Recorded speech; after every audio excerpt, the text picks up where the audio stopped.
Hi guys, welcome back. This is part 16. In this video, we are building this room here, and I also show you how I work with paper clay.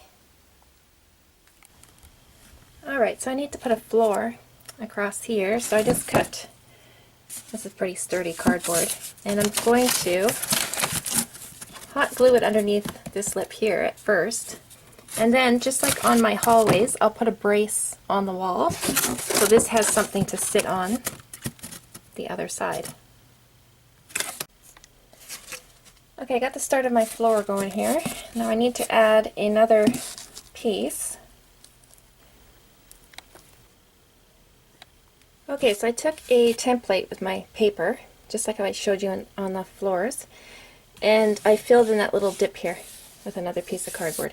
So that's been hot glued and then masking tape over everywhere that I could. There's already a brace underneath the floor, so this is attached. This has been masking taped. Now I'm going to do a layer of paper towel, and it's going to go over the whole floor.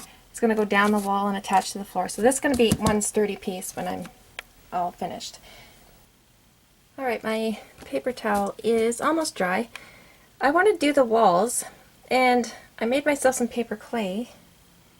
And while I was doing that, I realized I was missing one ingredient, which is drywall compound. Usually you put a cup of it in this mixture, and I don't have it today.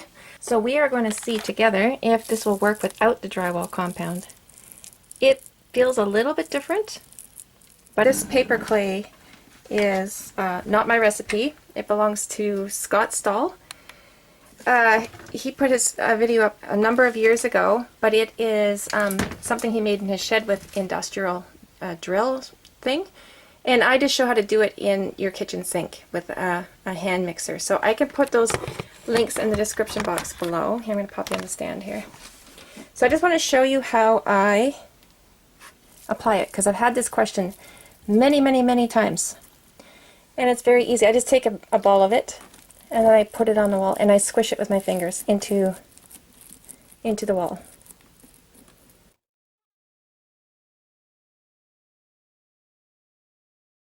This stuff does need a fan to dry because it takes forever to dry if you don't put a fan on it.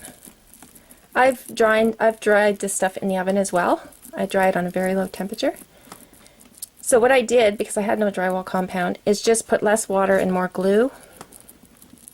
I didn't measure out the glue, I just dumped it in there. Once you start making this stuff, you get your own feel for it, and you get to find a texture that you like. I know, and I probably put more drywall compound than most people do, just because I like the feel of it. This is actually spreading on just as nicely without the drywall compound, and I'm hoping that it dries just as nicely. So we'll see tomorrow, I guess. Alright, we are on the next day, and this is completely dry now. I am surprised. I've been looking up here. It's not coming off. Now there's no drywall compound in here, so that's missing one of the ingredients. And I was a little bit worried that it might not work, but it seems to be working just fine.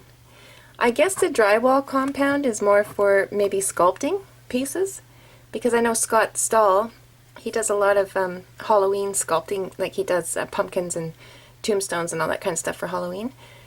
So maybe that drywall compound that he uses is more for sculpting, because it definitely works without it. Definitely. So now I can go ahead and paint that wall. Alright guys, unfortunately I lost a couple of video clips and I have no idea what happened to them. But I ended up attaching, this house is now in the wall permanently. So I was able to attach this wall and this wall. So I just took some tin foil and made a little archway and stuck it in there, and then masking tape, paper towel, and then... And I should add that the ceiling that's in here is a piece of tin foil that's been rolled up a few times. So it's the same way I did the ceiling in this area here. So I just made a flat piece out of tin foil, hot glued it up there, and then did all my material over that. And it's a sturdy ceiling. I went back to drywall because I ended up picking up some more in town, and I ended up covering up that clay with the drywall. I just like the texture of the wall, and I wanted it to go with the rest of the house as well, because that paper clay has a different look to it. So I decided to do that. But what I wanted to add here about the paper clay is paper clay will stick to tin foil by itself. It goes over very nicely on cardboard. It also goes over very nicely on anything that's been covered with paper towel. It will not stick to just plain masking tape. So if you have put masking tape on something and you want to use that paper clay, you have to put a layer of paper towel or newspaper, one of the two, on the masking tape, and then the paper clay will stick to it. Yeah, so anyway, we have the walls attached now, and I have a little archway, and I actually have my lights worked into this room as well. They come from the back. They go up through that arch on top, up into this wall. There's some along here. And then I put a slit inside my tin foil, and I brought the wire up. You can see it here. And then I've worked the material over that. So I'm going to have a little cubby hole right here that will hold this battery pack for me.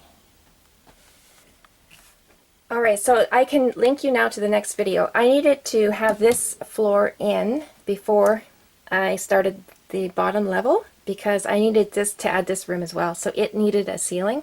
So that's why I needed to add this floor before we went down here.